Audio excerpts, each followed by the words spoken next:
Hello everyone, welcome to my YouTube channel study food. हम पढ़ रहे थे मेवाड़ का इतिहास। मेवाड़ के इतिहास में हमने जो पिछली क्लास में पढ़ा था, हमने पढ़ा था महाराणा कुंभा के बारे में। हमने पढ़ा था महाराणा कुंभा के दो पुत्र थे, रायमल और उदा। ठीक है, हमने राणा कुंभा के बारे में डिटेल से पढ़ा था। लास्ट में हमने पढ़ा था कि महाराणा कुंभा को कोई बीमारी हो जाती है, उनकी मस्तिष्क के कुछ पागलपन, जो मस्तिष्क की जो बीमारी होती है वो उन्हें हो जाती है और वो पागलों की तरह हरकतें करने लगते हैं। मतलब उन्हें बेड़ियों से बांधकर रखा जाने लगा कुंभलगढ़ किले में। लास्ट में उनका जो पुत्र होता है उदा, वो उनकी हत्या कर देता है और उनकी जगह वह मेवाड़ का उत्तराधिकारी बन जाता है। लास्ट हमने पढ़ा था। लेकिन अपने पिता की हत्या करने के कारण वहां की जो प्रजा होती है मेवाड़ की, वो उन्हें ज्यादा दिन तक टिकने नहीं देती और उन्हें भगा देती है। माना जाता है कि जो उदा की जो मृत्यु हुई थी, उदा कुंभा जी के पुत्र थे ना, उनकी जो मृत्यु हुई थी वो माना जाता है कि बिजली गिरने से उनकी मृत्यु हुई थी। ठीक है, आज हम उनके आगे का पढ़ेंगे। उसके बाद जो शासक बनते हैं, वहां के उत्तराधिकारी बनते हैं, वो महाराणा रायमल बनते हैं। तो आज उसी को पढ़ेंगे इस क्लास में। और क्लास स्टार्ट करने से पहले अगर आपने हमारे चैनल को सब्सक्राइब नहीं किया है तो प्लीज सब्सक्राइब कर लीजिए, लाइक कर लीजिए और शेयर करते रहिए। तो हम शुरू करते हैं आगे की क्लास। आज हम पढ़ेंगे महाराणा रायमल के बारे में। महाराणा रायमल का जो कार्यकाल था मेवाड़ में, वो था 1471 ईस्वी से लेके 1509 ईस्वी तक। ठीक है, महाराणा रायमल का जो राज तिलक होता है वो जाबर में होता है। ठीक है, महाराणा रायमल की जो पत्नी थी श्रृंगार देवी थी।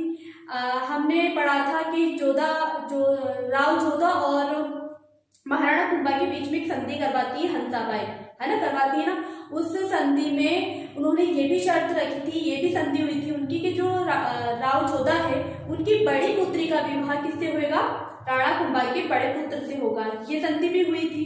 उसी संधि के दौरान इनका विवाह किससे हुआ था, श्रृंगार देवी से हुआ था। किससे हुआ था,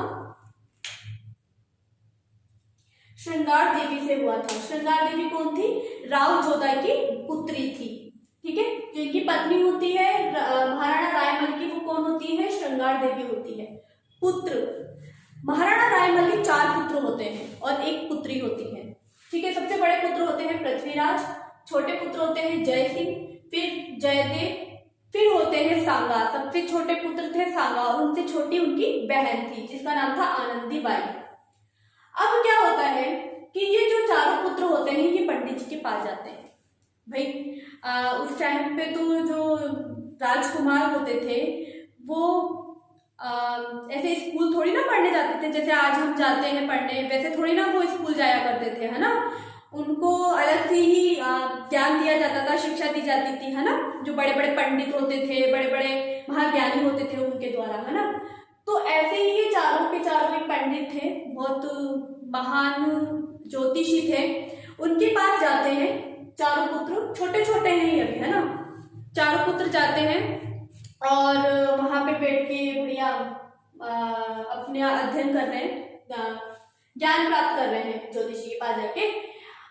तो वहां पे जब वो गए तो उन्होंने जो पंडित थे जिनके पास ये जाते थे, उन्होंने इनकी कुंडलियां देखी। कुंडलियां देखने के बाद उन्होंने जय सिंह के बारे में कहा कि जो जय सिंह है इनकी मृत्यु कम उम्र में ही हो जाएगी, यानी कि ये कम उम्र में ही मर जाएंगे, ज्यादा टाइम तक ये जी नहीं पाएंगे।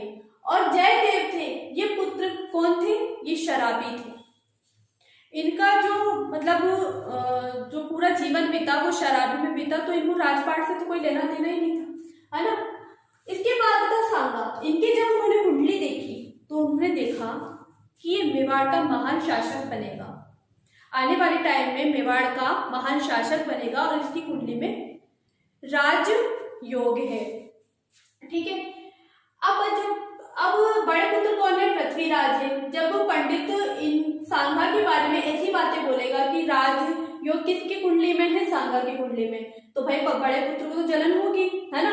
क्योंकि हमेशा से क्या होता है कि जो बड़ा पुत्र होता है वही उत्तराधिकारी बनता है। तो इसके बाद पृथ्वीराज बोलते हैं, ऐसा थोड़ी ना होता है, हमेशा बड़ा पुत्र ही उत्तराधिकारी बनता है और बड़ा पुत्र ही उत्तराधिकारी बनेगा। ये ये जब बातें दोनों में होती है उनके सामने, तो पृथ्वीराज और सांगा में दोनों में लड़ाई हो जाती है। अब बच्चे हैं, बच्चे तो लड़ ही जाते हैं ना, बातें करते करते नहीं मैं उत्तराधिकारी बनूंगा, सांगा बोले नहीं योग तो मेरे कुंडली में है, पंडित जी ने बताया है मैं ही बनूंगा, है ना। तो ऐसे करते करते दोनों में लड़ाई हो जाती है और पृथ्वीराज गुस्से में पत्थर उठा के और सांगा के मारते हैं। जब वो पत्थर की मारते हैं तो उनकी एक आंख फूट जाती है, किसकी? सांगा की। अब सांगा तो भाई डर के मारे कहाँ भाग जाते हैं? अजमेर भाग जाते हैं जंगलों में। ठीक है, ये तो हुआ सांगा के बारे में। अब सांगा क्या मतलब अब ये मेवाड़ में नहीं रहेंगे, ये चले जाएंगे अजमेर में, क्योंकि पृथ्वीराज और इनके बीच में लड़ाई हो गई थी ना, तो ये भाग कर चले जाएंगे कहाँ पे? अजमेर के जंगलों में चले जाएंगे। अजमेर के जंगलों में चले गए, एक आंख फूटी गई उनकी, है ना। कहा जाता है कि जो महाराणा कुंभा थे उनके शरीर में जब तक वो जिए हैं, जब तक उनके शरीर पे 80 घाव थे, उसके बावजूद भी वो इतने महान शासक मेवाड़ में रहे, इतना पराक्रम उनके अंदर था कि 80 घाव होने के बावजूद भी कभी उन्होंने किसी की अधीनता स्वीकार नहीं की थी। इसके बाद उनकी एक पुत्री थी आनंदीबाई। आनंदीबाई का विवाह हो जाता है सिरोही के शासक जगमाल देवड़ा से, जो कि सिरोही में जो देवड़ा वंश थे उन्होंने शासन किया था, उन्हीं के शासक थे जगमाल देवड़ा, तो उन्हीं से उनका विवाह हुआ था। किसका? आनंदीबाई का। अब भाई ये तो था रायमल का, अब बन गए हैं पृथ्वीराज उत्तराधिकारी बन गए, ये बड़े हो गए हैं अब, है ना। पृथ्वीराज सिसोदिया क्या बन गए हैं? उत्तराधिकारी बन गए हैं, क्योंकि सांगा तो भागी गए हैं अजमेर में, है ना। इन्होंने पत्थर मारा था तो डरा के भगा दिया। अब पृथ्वीराज क्या करेंगे? पृथ्वीराज के बारे में थोड़ा सा पढ़ लेते हैं। पृथ्वीराज की जो पत्नी थी वो थी ताराबाई।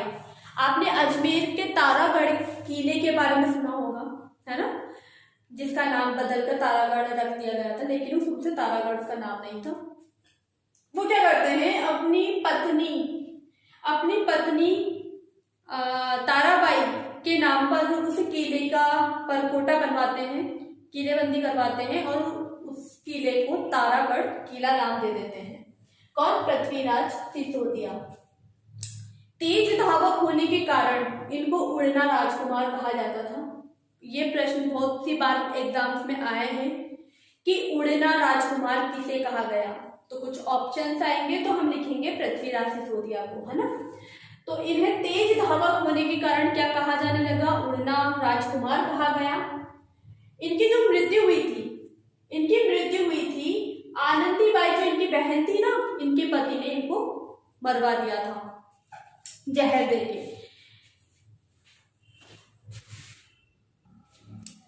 जहर देके मरवा देते हैं ना। अब जहर देके क्यों मरवाते हैं?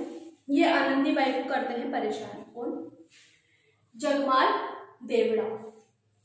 जगमाल देवड़ा जब आनंदीबाई को परेशान करते हैं तो ये अपने भाई को बताती हैं और भाई उनको केवल समझाने के लिए ही जाते हैं।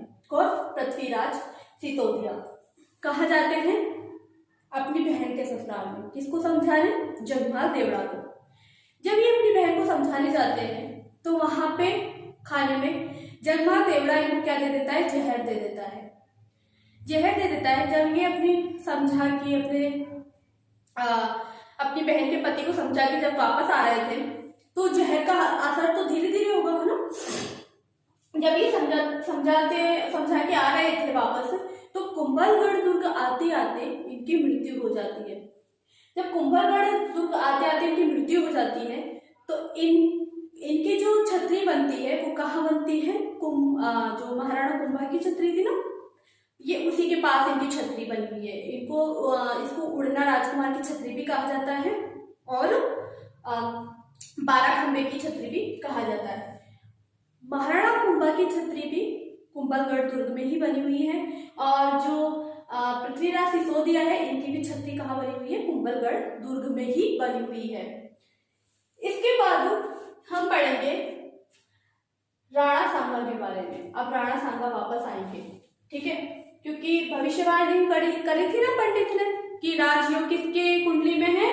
सांगा की कुंडी में। तो अब ये बात सच होने जा रही है, ठीक है। अब राजकुमार पृथ्वीराज सिसोदिया की तो मृत्यु हो चुकी है, ठीक है। अब राणा सांगा का राज तिलक होगा, राज तिलक होगा कब? 1509 ईस्वी में। कहाँ पे? चित्तौड़गढ़ दुर्ग में। जो रायमल था उसका तो जो राज तिलक हुआ था वो कहाँ हुआ था? जावर में हुआ था। और जो राणा सांगा का राज तिलक होगा वो कहाँ होगा? चित्तौड़गढ़ दुर्ग में। जब ये इनका जन्म होता है, राणा सांगा का जन्म होता है 1482 ईस्वी में। कहाँ पे? कुंभलगढ़ दुर्ग में इनका जन्म होता है। और जो इनका मूल नाम होता है वो होता है संग्राम सिंह। किसका? राणा सांगा का मूल नाम क्या है? संग्राम सिंह है। अब क्या होता है, जब ये अजमेर चले गए थे, जंगलों में चले गए थे ना, अजमेर चले गए थे भाग के, जब पृथ्वीराज सिसोदिया ने इनके पत्थर की मारी थी, आग टूट गई थी इनकी, तब ये जब जंगलों में चले गए थे तो इनका जो जंगल में इनको शरण किसने दी थी? करमचंद पवार ने। किसने दी थी? करमचंद पवार ने। आप चाहो तो इसका स्क्रीनशॉट ले सकते हो, है ना। तो ज्यादा सही रहेगा नोट्स बनाने में। अगर आप नोट्स बनाते हैं तो नोट्स बनाने में आपको हेल्प मिलेगी इससे। तो इसके बाद जो इनको शरण दी, किसको? राणा सांगा को अजमेर के जंगलों में, वो किसने दी थी? करमचंद पवार ने दी थी। इसलिए इन्हें करमचंद पवार को क्या कहा जाता है? सांगा का आश्रयदाता कहा जाता है, ठीक है। जो इनका मूल नाम था संग्राम सिंह था, पता है ना। इसके बाद क्या होता है? इसके बाद कर्नल जेम्स टोड राणा सांगा के बारे में कुछ बातें बोलते हैं। कर्नल जेम्स टोड बोलते हैं कि जो राणा सांगा थे ये एक सैनिक भग्न अंश की संज्ञा थी। इसकी संज्ञा दी कर्नल जेम्स टोड ने सांगा को दी, एक सैनिक भग्न अंश की संज्ञा दी। कर्नल जेम्स टोड ने कहा कि राणा सांगा के शरीर पर 80 घाव थे। बताया था ना, 80 घाव थे। उनका एक हाथ टूटा हुआ था, एक आंख नहीं थी, फिर भी देखो कितना उन्होंने कितने टाइम तक शासन किया, और मतलब उन्होंने कभी किसी की अधीनता स्वीकार नहीं की, है ना। इतिहासकारों ने इन्हें हिंदूपति की उपाधि दी। किसकी उपाधि दी? इतिहासकारों ने इन्हें हिंदूपत और हिंदूपति की उपाधि धारण की, या उपाधि दी है इनको। तो अब इसके आगे हम पढ़ेंगे जो महाराणा राणा सांगा है, इनके जो सैनिक अभियान रहे, इन्होंने देखो गुजरात पे विजय प्राप्त की, इन्होंने मालवा की विजय प्राप्त की। आप लोगों को पता होगा ये बाबर और सांगा के बीच में युद्ध हुआ था, है ना। वो सारी चीजें अब हम इसके आगे पढ़ेंगे। महाराणा सांगा मतलब छोटी सी उम्र में ही इतने तेज थे कि जब इन्होंने जैसे ये जब भाग कर गए थे अजमेर की तरफ, तब भी ये चुप नहीं बैठे थे। इन्होंने बहुत सारी चीजें सीखी थी। इन्होंने किस तरीके से तलवार चलाई जाती है, किस तरीके से अपने शत्रुओं से बचा जाता है, ये छोटे से पल पे ही सीख गए थे ये सारी चीजें। तो अब हम इनके जो आगे के जो इनके युद्ध अभियान है, हम उनके बारे में पढ़ेंगे डिटेल से। सांगा के कई सैनिक युद्ध अभियान चले, जिसमें गुजरात की विजय, मालवा की विजय, इसके बाद इमरान लोधी के साथ उन्होंने युद्ध किया, बाबर के साथ किया। सबसे पहले उन्होंने कहा गुजरात विजय। गुजरात और मालवा विजय क्या था कि गुजरात के एक शासक थे मुजफ्फर शाह, ठीक है। जो गुजरात का जो युद्ध का कारण था वो था ईडर राज्य। क्या था? ईडर राज्य। ईडर राज्य के कारण ही गुजरात में युद्ध हुआ। अब बात क्या थी, क्यों हुआ युद्ध? जो गुजरात का शासक था मुजफ्फर शाह, है ना, वो क्या करना चाहता था? अब जो ईडर के जो शासक था उसके दो पुत्र थे, भारमल था और रायमल था, ठीक है। ईडर के जो शासक थे उनके दो पुत्र थे, भारमल और रायमल, ठीक है। भारमल को शासक बनाना चाहता था मुजफ्फर खां। मुजफ्फर खां क्या चाहता था कि ईडर का शासक कौन बने? भारमल बने। और राणा सांगा चाहते थे कि ईडर का जो शासक बने वो कौन बने? रायमल बने। बस इसी बात पे क्या हो गया था, उन दोनों में युद्ध हो गया था। बहुत छोटी सी लड़ाई थी ये, ज्यादा इसमें नहीं था कुछ, छोटी सी लड़ाई थी, लेकिन विजय किसकी किसकी होती है, सांगा की होती है। सांगा की तो होनी थी, महान शासक जो थे, बहुत शक्तिशाली थे, मेवाड़ के शासक, है ना। तो इसके बाद क्या होता है कि वो फिर जो दोनों की लड़ाई होती है किसकी, मुजफ्फर शाह की और राणा सांगा की, और विजय किसकी हो जाती है, हमारे राणा सांगा की। यानी कि फिर फाइनली ईडर का जो शासक कौन बनता है, रायमल बनता है। इसके बाद होता है मालवा विजय। अब मालवा विजय क्या थी, मालवा विजय जो मालवा के विवाद का जो कारण था वो था चंदेरी गांव। चंदेरी करके एक राज्य था, ये ही मालवा के युद्ध का कारण था। क्या था, क्या बात क्या थी कि चंदेरी का जो शासक था मेदिनी राय, है ना, मतलब मालवा पे युद्ध करने का कारण क्या था वो मैं समझा रही हूँ, है ना। चंदेरी का एक शासक था मेदिनी राय। अब मेदिनी राय पहले से शासक नहीं था, ठीक है ना। मेदिनी राय क्या था, जो मालवा के जो शासक था महमूद खिलजी सेकंड। महमूद खिलजी सेकंड के क्या थी, ये सावंती थे। कौन थे, मेदिनी राय। महमूद मालवा के जो शासक थे महमूद खिलजी सेकंड, उसके क्या थे, ये सामंती थे। तो सांगा ने क्या करा था, इनको मेदिनी राय को क्या करा था, सांगा ने स्वतंत्र शासक बना दिया था। किसका, चंदेरी, इसका मेदिनी राय को चंदेरी राज्य का शासक बना दिया था, ठीक है। अब जब चंदेरी राज्य का शासक बना दिया तो मालवा की सेना और गुजरात की सेना ने मिलकर किस पे आक्रमण कर दिया, गागरोन के किले पर। किस पे कर दिया, गागरोन के किले पर। जब गागरोन के किले पर गुजरात और मालवी सेनाओं ने आक्रमण किया तो भयंकर युद्ध हुआ, और भयंकर युद्ध में विजय किसकी हुई, सांगा की। जो गागरोन पे जो युद्ध हुआ था वो 1519 में हुआ था। कब हुआ था, 1519 में। और विजय किसकी हुई थी, हमारे राणा सांगा की विजय हुई थी, है ना। ये इतनी सी थी, बस इतना सा युद्ध था गुजरात का। गुजरात की भी ज्यादा बड़ी लड़ाई नहीं थी और मालवा की भी कुछ ज्यादा बड़ी लड़ाई नहीं थी, बस छोटी छोटी बातों पे वो युद्ध हुआ था। ये केवल इसलिए हुआ था कि मुजफ्फर चाहता था भारमल शासक बने और सांगा चाहते थे रायमल शासक बने, बस इसी बात पे छोटी सी लड़ाई थी। लेकिन बाद में विजय किसकी होती है, राणा सांगा की होती है, और रायमल इसका ईडर का शासक बन जाता है। इसके बाद मालवा की भी छोटी सी लड़ाई होती है, क्योंकि पहले से मेदिनी राय किसका सामंती होता है, महमूद खिलजी का सामंती होता है। लेकिन सांगा इनको क्या बना देते हैं, एक स्वतंत्र शासक बना देते हैं। कहाँ का, चंदेरी राज्य का। अब जब चंदेरी राज्य का ये शासक बना देते हैं तो जो गुजरात की सेना और मालवा की सेना दोनों मिलकर किस पे आक्रमण कर देती है, गागरोन किले पर आक्रमण कर देती है। तब महाराणा सांगा वहां जाते हैं, युद्ध लड़ते हैं और युद्ध में विजय किसकी होती है, महाराणा सांगा की विजय होती है। और लास्ट में हमारा गागरोन किले पर भी मारवाड़ का शासन हो जाता है, ठीक है। इसके बाद इब्राहिम लोदी और सांगा की लड़ाई होती है। इब्राहिम लोदी जो कि दिल्ली सल्तनत का एक अंतिम शासक होता है, लोदी वंश का अंतिम शासक होता है। और ये लोदी के साथ बाबर का भी युद्ध होता है, पर वो लास्ट में होगा ये युद्ध के बाद।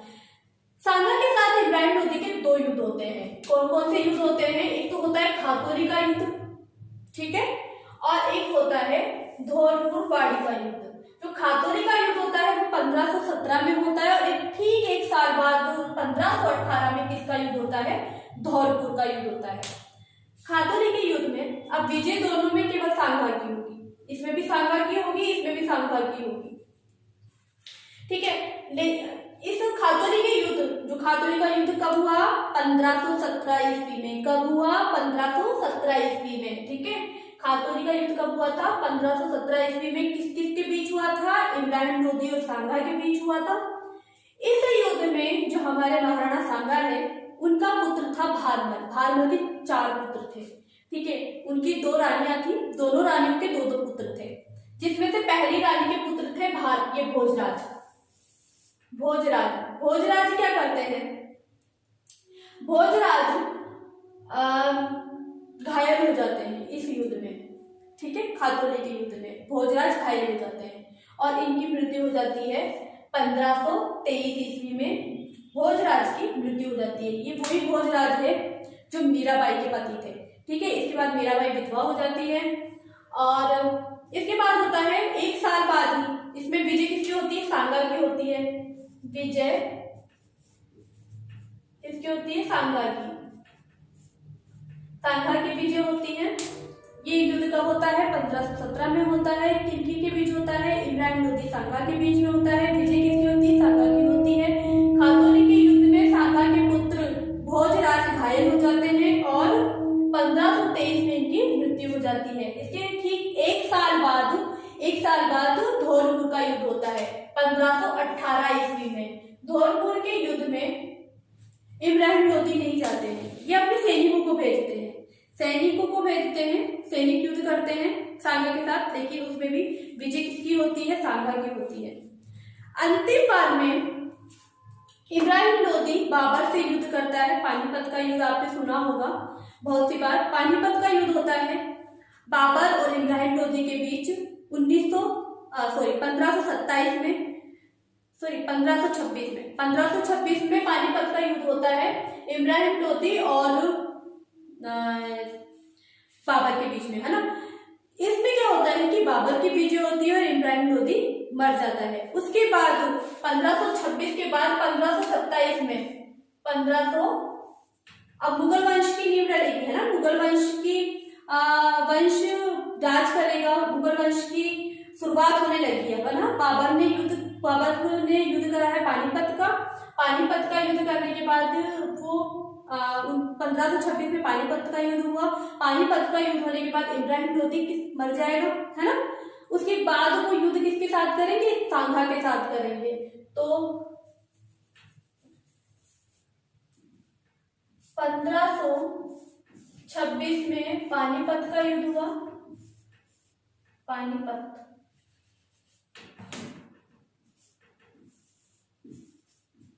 का युद्ध किस किस के बीच में हुआ, इब्राहिम लोदी और बाबर के बीच में। और जीत किसकी होगी, बाबर की होगी और इसकी क्या हो जाएगी, मृत्यु हो जाएगी। अब इसके बाद तो बाबर किसके साथ युद्ध करेगा, सांगा के साथ युद्ध करेगा। तो हम पूरा जो सांगा और बाबर के बीच जो युद्ध होगा उसको हम डिटेल में पढ़ेंगे। एक बार हम इसको रिवाइज कर लेते हैं कि जो महाराणा सांगा के जो सैनिक अभियान चले उसमें एक गुजरात विजय था, मालवा विजय था, इब्राहिम लोदी और सांगा के बीच में जो युद्ध हुआ था। गुजरात विजय एक छोटी सी जीत थी जिसमें गुजरात के शासक थे मुजफ्फर खां। वो चाहते थे जो इडर का शासक है वो भारमल बने और सांगा चाहता था इडर का शासक कौन बने, रायमल बने। इसके बाद मालवा दोनों में इस बात पर दोनों में युद्ध हुआ और युद्ध में सांगा की जीत हुई। इसके बाद मालवा का युद्ध आया। मालवा के युद्ध में क्या हुआ कि जो मेदिनी राय थे वो महमूद खिलजी सेकंड के क्या थे, सामंती थे। तो महाराणा सांगा ने इनको एक स्वतंत्र शासक बना दिया चंदेरी राज्य का।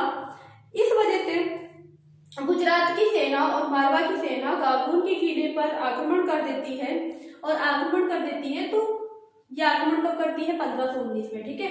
और आक्रमण करने के बाद जीत किसकी होती है, सांगा की होती है। इसके बाद इब्राहिम लोदी और सांगा के बीच में युद्ध होता है। पहला युद्ध होता है खातौनी का जो कि होता है 1517 में और 1 साल बाद 1518 में धौलपुर का युद्ध होता है। खातौनी के युद्ध में महाराणा सांगा के पुत्र भोजराज घायल हो जाते हैं और उनकी 1523 में मृत्यु हो जाती है, ठीक है। और इसके बाद जो बाड़ी धौलपुर का जो युद्ध था इसमें डायरेक्ट इब्राहिम लोदी नहीं आते, केवल वो अपने सैनिकों को भेजते हैं युद्ध के लिए। उसमें भी विजय किसकी होती है, सांगा की होती है। इसके बाद पानीपत का युद्ध होता है इब्राहिम लोदी और बाबर के बीच में 1526 ईस्वी में। उसके बाद सांगा के साथ बाबर का युद्ध होगा, वो हम युद्ध पढ़ेंगे इसके बाद बाबर और सांगा के बीच में 2 युद्ध होते हैं। एक होता है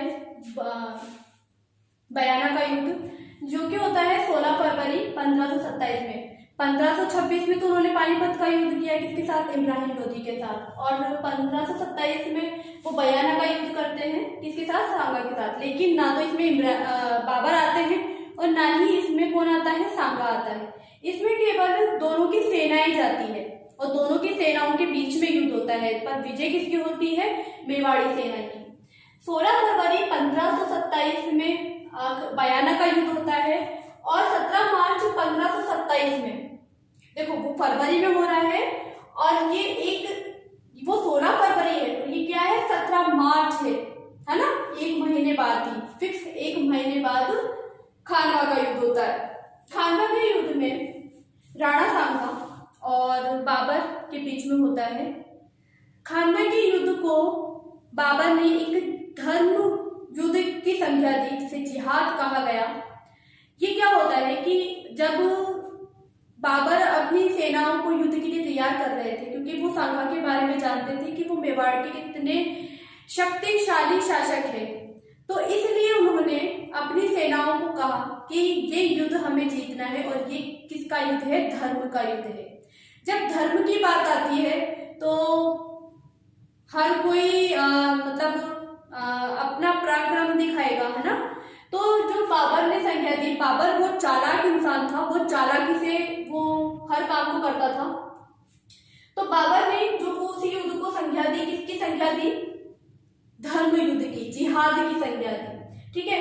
और इसी युद्ध में, इसके खानवा के युद्ध में ही सबसे पहले तुगलकनामा पद्धति यानी कि तोपों का यूज किया गया, तो तोपों का इस्तेमाल किया गया। सबसे पहले राजस्थान में तोप यहीं से देखी गई थी, किसमें, जो खानवा का युद्ध हुआ था ना, इसी में सबसे पहले तोप देखी गई थी। इस युद्ध, सांगा ने इस युद्ध से पहले पाती पर्वन की प्रथा चलाई। पाती पर्वन की प्रथा क्या होती है, ये पाती पर्वन की प्रथा होती है। पाती पर्वन की प्रथा क्या होती है कि खानवा के युद्ध से पहले, खानवा युद्ध होने से पहले सांगा ने इस युद्ध में भाग लेने के लिए राजस्थान के कुछ राजाओं को पत्र भेजे, जो बुलावे के लिए जो पत्र भेजे युद्ध में लड़ने के लिए, उन्होंने कुछ राजस्थान के कुछ राजा थे, उन्होंने पत्र भेजे थे कि वो इस युद्ध में मेरी हेल्प करें, यानी कि मेरी सहायता करें। तो उस पत्र को क्या कहा गया, पाती पर्वन कहा गया, पाती पर्वन की प्रथा कहा गई।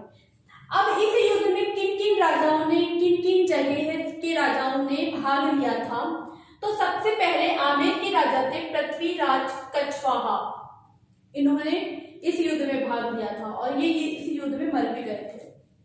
मेड़ता के राजा थे रतन सिंह, उन्होंने भाग लिया था, ये भी युद्ध में मारे गए थे।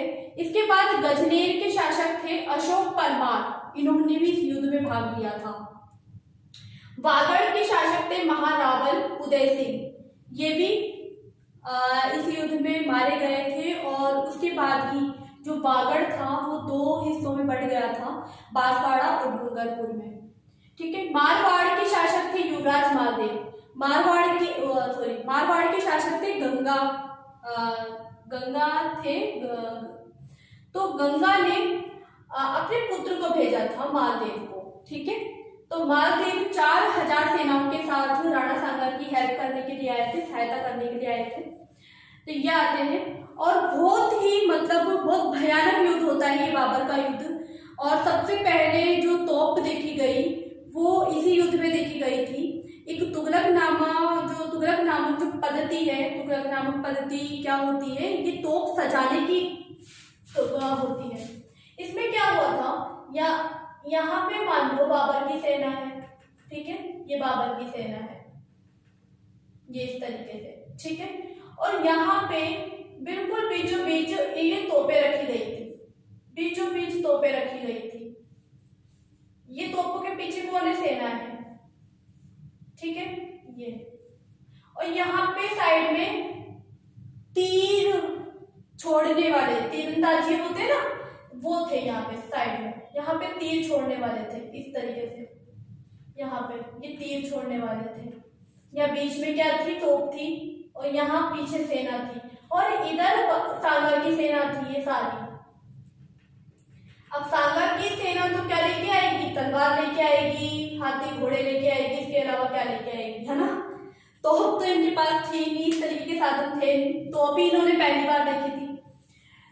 तो जब ये सेना, ये सांगा की सेना अकबर की सेना से लड़ी लड़ेगी, तो ये क्या करते थे, जैसे ही ये आगे बढ़ते थे तो ये तोप चला देते थे, ठीक है। और जैसे ही इन्होंने तोप चलाना स्टार्ट करा तो ये सेना जब इधर की साइड से आएगी तो ये तीर बरसाना स्टार्ट कर देते। इसकी वजह से क्या हुआ, ये युद्ध सफल नहीं हुआ और सांगा इस युद्ध में हार गए थे। सांगा मूर्छित भी हो गए थे और इनको मूर्छित होने के बाद जो मालदेव थे, जो युवराज मालदेव थे, ये इनको दोसा ले जाते हैं, वहीं पर इनका इलाज चलता है सांगा का। बाकी इस युद्ध में पृथ्वीराज कछवाहा, रतन सिंह और महारावल उदय सिंह ये मर जाते हैं। उदय सिंह वो नहीं है, महाराणा प्रताप के पिताजी नहीं है, ये दूसरे हैं उदय सिंह, ये इन शहीद हो जाते हैं इसमें। और मालदेव जो कि हमारे राणा सांगा मूर्छित हो जाते हैं तो वो उनको दोसा लेकर चले जाते हैं। ये तुगलकनामा पद्धति के कारण हमारे जो सांगा थे वो इस युद्ध में विजय नहीं हो पाते हैं। और इस युद्ध में हारने के और भी कारण रहे बाबर का तोपखाना, क्योंकि तोप पहली बार देखी गई थी। अब तोप के सामने तलवार टिकेगी क्या, नहीं टिकेगी ना, तो हारना निश्चित ही था। लेकिन फिर भी उन लोगों ने हार नहीं मानी थी और जब तक मरे नहीं तब तक वो उनके साथ युद्ध करते रहे थे। बाबर के तीरंदाज इतने मतलब होशियार थे, इतने उन्होंने चतुराई से तीरों का इस्तेमाल किया था। जैसा कि आपने देखा था ये किस तरीके से उन्होंने जमा रखी थी, तोपों को सजा रखा था इन्होंने, किस तरीके से पूरी प्लानिंग कर रखी थी कि किस तरीके से मारना है ना। तो और एक था तुगलकनामा पद्धति, और एक जो सबसे बड़ा कारण था वो था सहलवर्दी तंवर का विश्वासघात। ये सहलवर्दी जो था, सहलवर्दी तंवर ये सांगा का सेनापति था, ठीक है ना। इसने विश्वासघात किया था, जब इसको लगा कि ये बाबर जीतने वाला है तो ये बाबर के साइड मिल गया था और मतलब इसने चालाकी से ये सबको मरवा दिया था सांगा की सेना को। तो सबसे बड़ा विश्वासघात किया था सहलवर्दी तंवर ने, जिसके कारण, जिसको भी कारण मान सकते हैं हम कि जो सांगा की सेना थी वो हार गई थी। तो ये था आज सांगा के बारे में, ये पूरा था। लास्ट में क्या होता है कि लास्ट में चंदेरी पर युद्ध करते हैं बाबर। और अब देखो जो खानवा का युद्ध हुआ है वो कितना बुरी तरीके से हुआ है, कितनी सैनिक उसमें मारे गए हैं, कितना उसको अर्थव्यवस्था का नुकसान हुआ है, कितनी हानि उसको हुई है। उसके बावजूद भी थोड़े दिन बाद जब बाबर ने चंदेरी पर युद्ध किया तो वो मेदिनी राय की हेल्प करने के लिए जा रहे थे। कौन, सांगा। अब इस सेना इतनी थी नहीं उस टाइम पे सांगा के पास, क्योंकि वो खानवा के युद्ध में मारे गए थे बहुत लोग तो, है ना। अब जब वो सांगा मेदिनी राय की हेल्प करने जा रहा था, सहायता करने जा रहा था, तो वहां की जो थोड़ी बहुत सेना बची थी ना, अब वो घबराने लगी। क्यों घबराने लगी? क्योंकि वो बाबर को देख चुकी थी खानवा के युद्ध में कि भाई कितना शक्तिशाली है वो भी, है ना। और उसके पास सबसे बड़ी बात, उसके पास तोप है, तो हम थोड़ी सी सेना कहाँ उसके सामने टिकेंगे।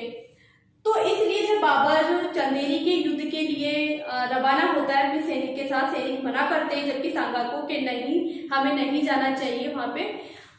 सारे कारण वो बताता है और सांगा भी जानता है इस चीज को कि हम नहीं जीत पाएंगे।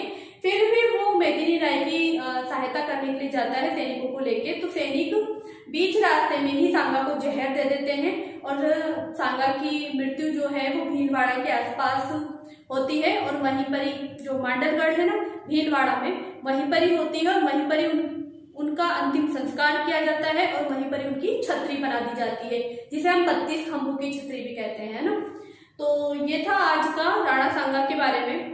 आज के लिए इतना ही पढ़ेंगे, बाकी का हम कल पढ़ेंगे। अब बहुत जल्दी हमारा मेवाड़ का जो इतिहास है वो कंप्लीट हो जाएगा। इसके बाद विक्रमादित्य, उदय सिंह, फिर महाराणा प्रताप आ जाएंगे, फिर उनके पुत्र आ जाएंगे अमर सिंह, भीम सिंह, है ना। तो हम जो मेन बड़े बड़े शासक रहे हम उन्हें डिटेल से पढ़ेंगे। बाकी छोटे मोटे जो शासक थे हम उनके बारे में थोड़ा सा डिटेल से नहीं पढ़ेंगे, क्योंकि डिटेल में उनके बारे में पूछा भी नहीं जाता है, तो हम उनका थोड़ा थोड़ा पढ़ेंगे, है ना। और बहुत जल्दी हमारा मेवाड़ का इतिहास कंप्लीट हो जाएगा। इसके बाद हम मारवाड़ का इतिहास स्टार्ट करेंगे। हम टॉपिक वाइज टॉपिक पूरा कंप्लीट करेंगे। हमारे जो राजस्थान का जो हिस्ट्री का पार्ट है वो हम एक टॉपिक वाइज हम पूरा कंप्लीट करेंगे। अगर आपको ये जो क्लास है वो पसंद आ रही है तो प्लीज़ हमारे चैनल को सब्सक्राइब कीजिए, लाइक कीजिए, शेयर कीजिए। नमस्ते।